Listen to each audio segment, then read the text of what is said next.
anyone here who's listening, who's been working in their career for or more, perhaps maybe more than a decade, you tend to get to a point where you feel like you're a subject matter expert and you want to explore alternative things that you can do.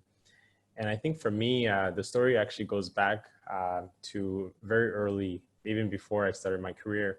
So I'm Rwandan. I was born in Burundi, and I've been in Canada for 20 years prior to launching Plendify in Accra and in Canada. And essentially, I have a connection to the continent because I'm African. And I've always known that eventually I would want to do some sort of business. But I know all of us kind of have the same story where we know somebody doing something great. We really don't know the details, and we're trying to maybe connect the dots so we decide whether this is good for us. And also early in my career, when I finished my York degree in finance, I decided that I wanted to work for myself.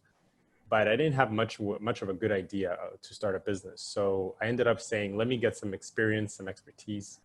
So because I enjoyed finance and business, I ended up in banking. And I did 10 years where I did asset management, personal loans, business loans, client development, investments, strategy. So everything that falls under financial services. And I progressed in my career to a point where I felt I had learned quite a bit. But during that period, I also started kind of paying attention to development in Africa. And I think it was a few trips that I did back home that started opening my eyes to what was happening, and a lot of development, both visual. So you would see buildings going up and then you'd see roads being done. I think a few times I went and there's some neighborhoods where there was not a road and then now there's a paved road. And I started learning more about the sectors that I might be interested in. And naturally, banking became one sector I started paying attention to.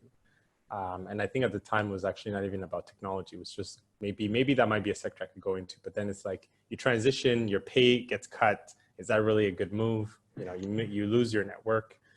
Around 2017, my friend and co-founder, Bo Saki, who is Ghanaian, he was primarily in consulting. And we used to have lunches once in a while to catch up downtown Toronto. And he was like, I'm moving my family back. I have 2 young boys. I think it'd be great to also do something cool in technology and also consulting. So we had back and forth chats. And then we started kind of putting our ideas around, what if we did something that would be scalable? And Toronto is a great fintech hub, in my opinion, in terms of where it is today. So all around me, I saw tech companies that were scaling financial service platforms. So we said to ourselves, let's combine our expertise. And along with our third co-founder, who I've known very well for many years, Roger, who's a data scientist as well in financial services, we said, let's combine our expertise and let's tackle some sort of problem. And one of the problems that we decided to tackle was access to capital for businesses. Funny enough, all 3 of us are born in Africa. Roger in Algeria, Bo in Ghana, myself in Rwanda. So we understand beyond just the numbers, we understand the context, we understand the culture.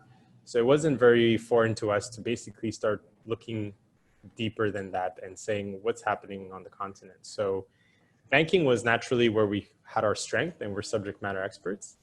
But beyond that, I think for people that are listening that want to know what's happening on the continent, I think there's some interesting things that would probably shock you. Maybe today will be some myth busting, but Africa as a continent has the fastest growing smartphone market in the world.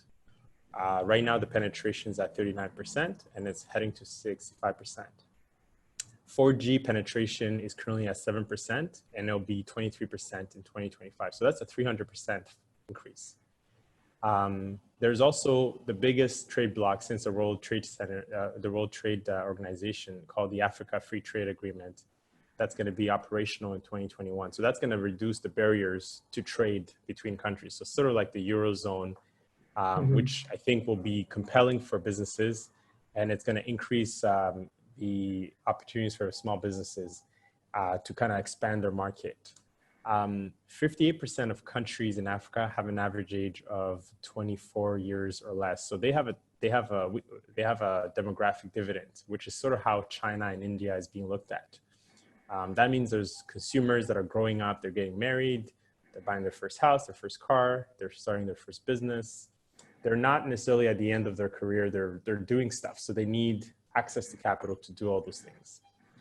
So I think the mobile space was also something that we paid attention to, because people think that everyone has a laptop and has a desktop, but on the continent, everybody uses their phone whether they use anything. So we paid attention to that, and we decided to focus on the mobile space when it comes to financial services.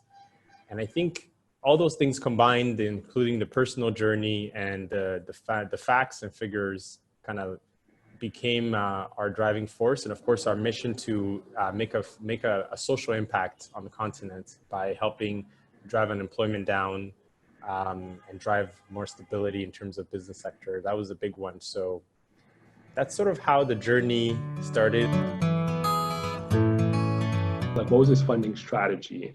Was it doing bootstrapping the whole way through? And do you advise that? Do you advise to say, hey, build a team, get some traction, and then decide to go to VCs? Like, what should be the approach? Because there's a lot of interesting articles out there, sort of painting a roadmap as how to get funding. I'm wondering, how is Plendify able to tackle this? Yeah, it's hard to give an answer that applies to everybody, but I think for us, both Bo and I had been working for over a number of years, so we had some savings. So we started that way, and also we built an MVP, which is a minimal viable product that we could use to show our clients. So our strategy was to really be capital efficient. So we didn't want to build this whole big machine before our clients, like we had a client partnership or anything that was tangible to drive revenue. But we had to do some research. So for example, we paid for user research ourselves with our own money. We did a few beta testing ourselves so we hired a firm that found some businesses, and then we sent them the app, and then they did some beta testing, gave us feedback, whether it was a good experience or not, and what we could change about it. All of that was funded by ourselves. We brought in some experts that could help us as well, and we paid them on sort of consulting contract work because we couldn't afford them for the whole duration. And slowly but surely, as we've kind of moved into, as I said earlier, when we won this project, that kind of brought in some revenue that allowed us to expand our team considerably. But we did bootstrap. However, we have a list of investors that we've been talking to since day one. And I don't recommend it unless your traction is quite substantial. In Canada, a lot of investors are looking for a Series A when it comes to the continent.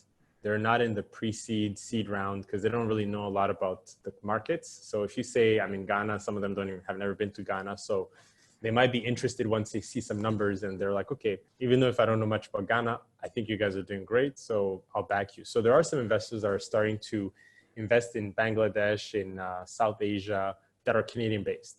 So they're not completely unaware. And of course, as you know, mining companies are on the continent already. So Canada has some VCs that are opening to, but they're not as aggressive. So you might have to give up your shirt if you're going to do that. But if you have some traction, you might get a few VCs that could back you.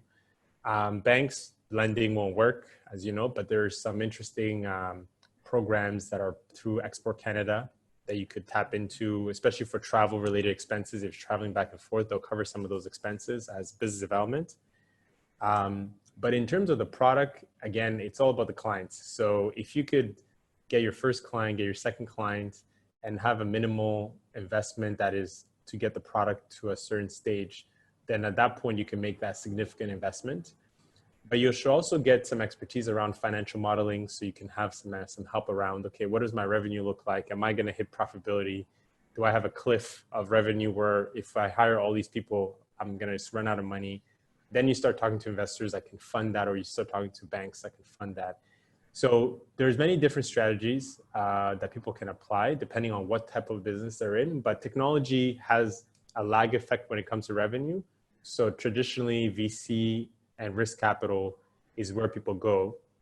But if you could score a couple of contracts that might help you self-fund longer, then you may not have to raise money the traditional way, which is more advised for most companies because you still don't have product market fit. So you're still experimenting, you're still pivoting like we did. So maybe the VC is like, oh, I don't want you guys to do that. So you have to be careful what kind of investor that comes on. And a lot of them have like short-term funds. So they have like a 3 to 7 year fund. So they need to exit in 7 years, and that might clash with your vision of the company.